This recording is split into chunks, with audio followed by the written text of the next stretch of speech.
it's Jackie from So Bright Creations, and today I'm going to show you how we turn this cabinet into an arch cabinet. We took this cabinet out of the wall. I'll show you a picture of what that looked like.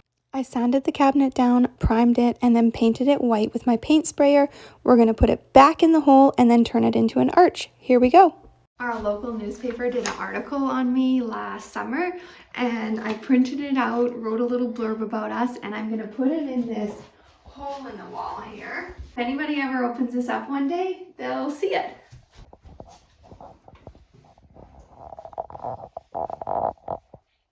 We put the cabinet back in and then screwed it to the studs, and we should have put shims in. You'll see why later. So that it's going to be flush. We use the countersink bit so that the screws would go all the way down, and then we just use this piece of MDF to make sure that we're flush on the outside. We put the screws right above each shelf so that when we put the next layer of shelf on top, it will hide it. But we should have put a shim in there because when we screwed it, it kind of separated the cabinet a little bit. Yep, Dad, that's me right behind him with the vacuum. I cut pine shelving to fit on the top of each of the 3 shelves. I sanded it with 220 grit sandpaper, wiped it clean, and then finished it with clear satin Varathane. I spread out wood glue on the top of each shelf and then glued the pine shelving on top. I did use a brad nailer in just a few spots to secure it as well. The painter's tape was put up just as a visual to see how big we wanted the arch and trim to be.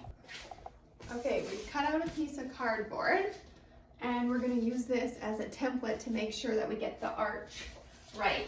Cardboard is this size here, and we're going to use it to figure out the arch. At this point, there's 2 measurements you need to know. You need to know how thick you want the top to be, and then how wide you want the sides to be. We got our sample out of cardboard, so hold it up and let's have a look and see. I don't know, I think it looks pretty good. What do you think? Here, I'll hold it up and you have a look.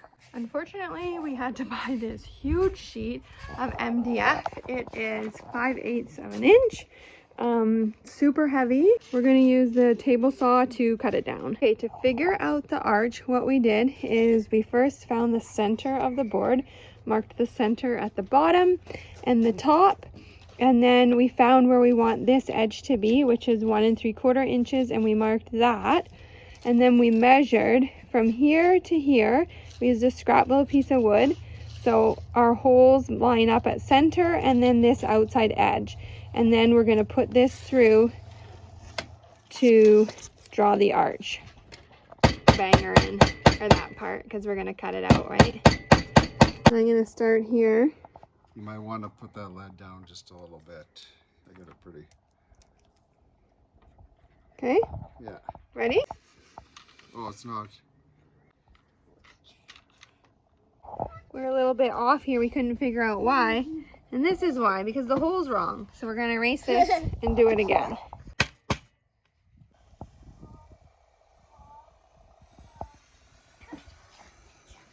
Oh, there we go.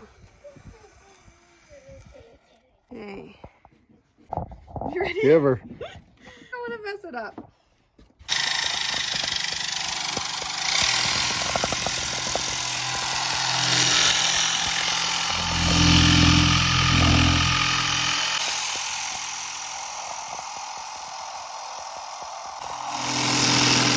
We're having a bubble break. Okay, I've sanded the edges so that I got rid of all the saw blade marks, and then I just sanded very gently along this edge here and along here and all along here, and I'm gonna prime it. I gotta go charge my phone though, so I won't be able to video that. We also ripped some MDF the same width as the bottom of the arch for trim around the cabinet.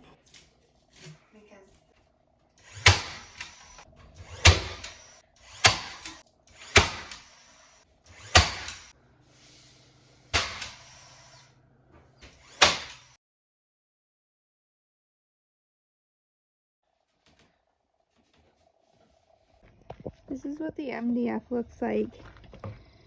Oh, it's so sunny here, it's hard to show you, but this is what it looks like before it's sanded. So you can see the saw blade marks and stuff in here and the edges and stuff. So I'm going to sand it with my orbital sander using 220 grit sandpaper, and I'll show you what it looks like when it's done. This is what it looks like all sanded. So much better. The reason I chose MDF is because I wanted it to have like a really nice smooth finish on the edges and stuff too.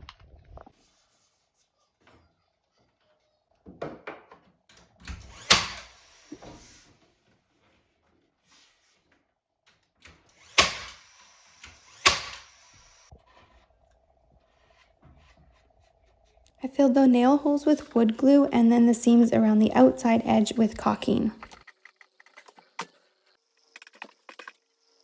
Okay, I'm going to turn this rough 2x4 into thin strips to go on top of the shelves.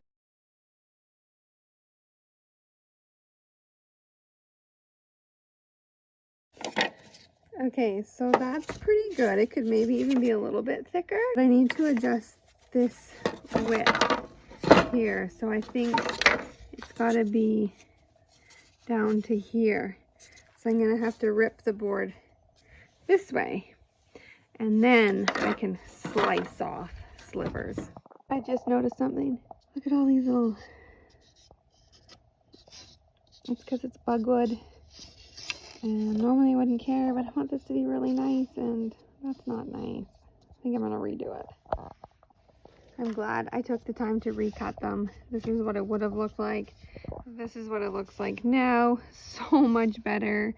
Now I'm just going to trim them down to length. Left my brush downstairs.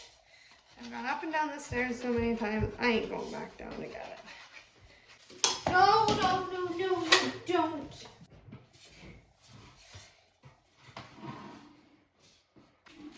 Maybe I should just tape it. I was gonna use the nail gun, but I like the look of no nails in there.